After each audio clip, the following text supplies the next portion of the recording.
It's time now for a look at the day's business news with Stephen Carroll. Stephen, we're starting with a big announcement from the Dubai Air Show. Yes, that's right, and it's from Airbus. It's a record order for the European aerospace giant worth almost $50 billion. The American investors, Indigo Partners, have ordered 430 of its single-aisle A320 and A321neo planes. These aircraft will be allocated to Wizz Air in Hungary, Frontier Airlines in the United States, JetSmart in Chile and Volaris in Mexico. The deal sees Airbus surpass its rival Boeing in terms of orders at the Dubai Air Show.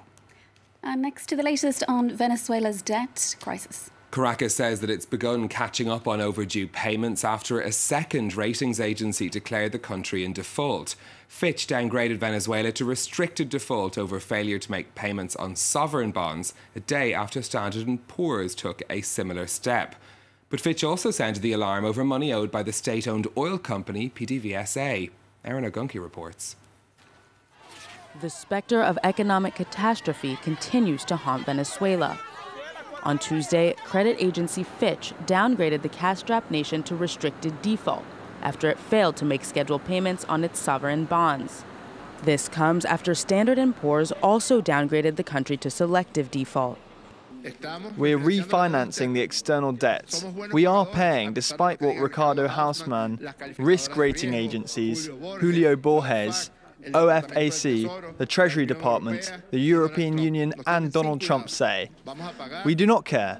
We'll pay in common agreements with the holders of the bonds.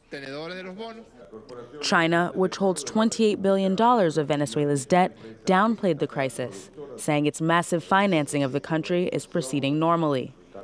And while Russia is set to sign a restructuring agreement with Venezuela, specialists warn full default is still likely. The truth is that Venezuela is in a situation very close to default, maybe not a direct default. There are several debts that haven't been paid, and all that is leading to the revaluing of ISDA and other agencies. The risk of full default also looms over Venezuela's state-owned oil company, PDVSA, which also has billions in debts. If it fails to pay, it could lead to the seizure of Venezuela's oil exports. Such a move would have dire consequences for the public finances and the population, which is already struggling to meet basic alimentary and medical needs.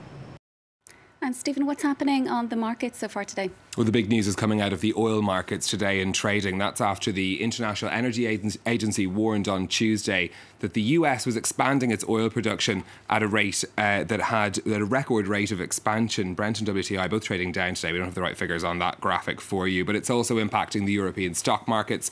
At the open today, we're seeing European shares falling as oil and gas companies among the main fallers there. You can see across London, Paris and Frankfurt that's the case. Mining companies also trading down today after those events in Zimbabwe, and European companies that have subsidiaries in the country, the likes of Barclays Bank or the concrete company Lafarge Holcim, their shares down today at the open too. Airbus, though, a bright spot on the horizon, their shares up 2.5% after that record order. Over in Asia, similar picture too. Generally falls across the board. No gains on the Nikkei in Tokyo, despite the country reporting growth figures, leading the longest run of economic growth since 2001. And up next at some more of today's business headlines for you. Profits at the Apple supplier Hon Hai, also known as Foxconn, fell by almost 40% in the third quarter. That's following production problems with the iPhone X. Shares in Foxconn were down by about 1% in Taipei, investors reassured by the strong pre-order figures for Apple's latest release. A British Labour Law Tribunal has ruled that Deliveroo's riders are self-employed. That's after a union had taken a case against the company, saying a majority of riders wanted the rights of employees.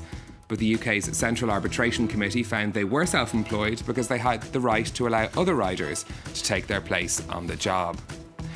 And the French Parliament has voted in favour of a new tax on the country's biggest companies. The new levy was hastily created after the Constitutional Court struck down a tax on dividends put in place by the previous government. The new temporary tax will raise around half of the €10 billion shortfall.